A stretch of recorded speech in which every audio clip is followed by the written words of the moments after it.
जय जी। राजा राधा वल्लभ श्रीहरि जी। राधा वल्लभ श्री हरिवंश महाराज जी। महाराज जी, आप कहते हैं कि वृंदावन के दो स्वरूप हैं, भौतिक और एक भीतरी। सच्चिदानंद स्वरूप नयो ने नव रंग नयो रस। मेरा शरीर धाम के बाहर वास करता है, तो क्या मुझे बिना भौतिक वृंदावन वास के वृंदावन का भीतरी स्वरूप अनुभव हो सकता है? हाँ। यदि हाँ तो कैसे? नाम जप करो, वृंदावन ब्रज 84 कोस की रज ले जाओ, जिससे गिरिराज जी की परिक्रमा, वृंदावन की कहीं की भी रज, वो सब भगवत स्वरूप। रोज स्नान के बाद रज लगाओ शरीर में, और ठाकुर का चरणामृत, बिहारी जी राधा वल्लभ एकत्रित कर लो। हम मांगो जाके तुम रोज एक ढक्कन चरणामृत, और खूब नाम जप करते रहो, और अंदर से भाव करो कि वृंदावन धाम हमारा जीवन, हमारा प्राण है। मैं वास नहीं कर पा रहा हूं, लेकिन मुझे मिलेगा वृंदावन। जो इच्छा करी हो मन माही, हरि प्रसाद कछ दुर्लभ नाही।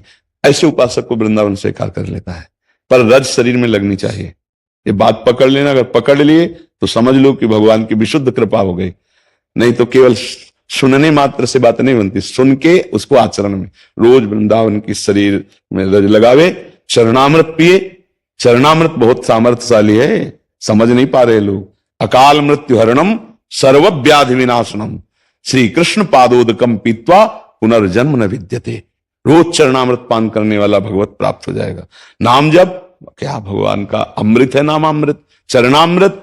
और ये जो रज है, चरण रज, ये बड़े बड़े महापुरुषों की है, बड़े बड़े प्रेमियों के आंसुओं से भींगी हुई रज है।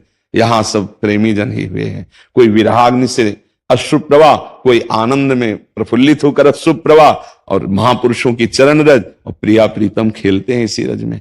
तो वो रज हमारे शरीर से लगी हुई, और जिह्वा में राधा राधा राधा, और आश्रय कि मुझे जरूर वृंदावन मिलेगा। आशा, ये आशा पक्की, तो चाहे जहां शरीर छोड़े वो वृंदावन को प्राप्त होगा।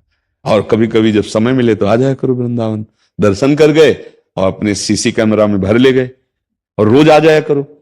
कैसे? भाव से। मान लो आधा घंटा सुबह सुबह उठ के बैठे, अब हम वृंदावन पहुंचे, परिक्रमा मार्ग को प्रणाम किया, पूरी परिक्रमा दी, अब यमुना जी में आचमन किया, अब बिहारी जी के दर्शन करने 10-15 मिनट में पूरा सब हो जाएगा। रोज परिक्रमा हो जाएगी, रोज दर्शन हो जाएगा। और अमुक जगह गए, फिर उनके संत को प्रणाम किया, फिर हमारी तरफ देखे, फिर पूरा मन से जैसे। तो वृंदावन को चिंतवन यह दीप उर्बार, कोटि जन्म के अघतमय काट करे उजियार। बोले वृंदावन का ऐसा चिंतन करोड़ों जन्मों के पापों का नाश करके प्रेम का प्रकाश कर देता है। समझ गए? और जब प्रेम का प्रकाश होता है तो चिदानंद वृंदावन आंखों में झलकता है। चाहे वो अमेरिका में रहे, चाहे वो हॉलैंड में रहे, चाहे जहां रहे। वो वृंदावन कोई जड़ देश थोड़ी है, जहां चैतन्य घन वृंदावन प्रकाशित हुआ। तो भगवत रसिक जी महाराज कह रहे हैं, हमारे उर वृंदावन और माया काल जहां नहीं व्यापे, जहां रसिक सिर मोर, हमारे उर वृंदावन। और यही प्रकाशित हो जाएगा वृंदावन। समझ रहे? हाँ, खूब नाम जप करो, रज लगाओ, चरणामृत पियो, और भगवत आश्रित होकर कर्तव्य कर्म करो। माता पिता परिवार को सुख देने के लिए धर्म पूर्वक मेहनत करके धन कमाओ। हाँ, जो पद मिले, जो सेवा मिले, भगवान को समर्पित करो। भगवान की सेवा है, पापाचरण ना हो, बढ़िया काम बन जाएगा। ठीक है?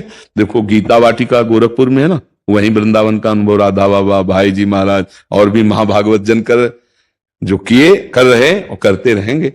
तो वृंदावन की रज का सेवन हो। देखो वहां गिरिराज जी का स्थापन किया बाबा ने, ब्रज रज वहां पड़ी हुई है, यहाँ की रज लेके सब। ये तो ये रज का सेवन, चरणामृत सेवन, तो आप वृंदावन वासी ही माने जाओगे, क्योंकि रजोपसेवी हो और वृंदावन की आशा है। तो जिसकी जहां आशा होती है वो वहीं जाता है। तो हम जीवन भर आशा रखें वृंदावन वास की, हो भले ना, पर आशा रखने में क्या जाता है? तो आशा पूरी कर देती है लाडली जो पूरी कर देते हैं। जिनको वृंदा विपिन है, कृपा तिन्हीं की होए, वृंदावन में तबे तो रहन पाइए सोए। हम श्री किशोरी जी से आशा करते रहे, वो पास कर देंगी। तो शरीर रहते या शरीर छूटते वृंदावन की प्राप्ति हो जाएगी।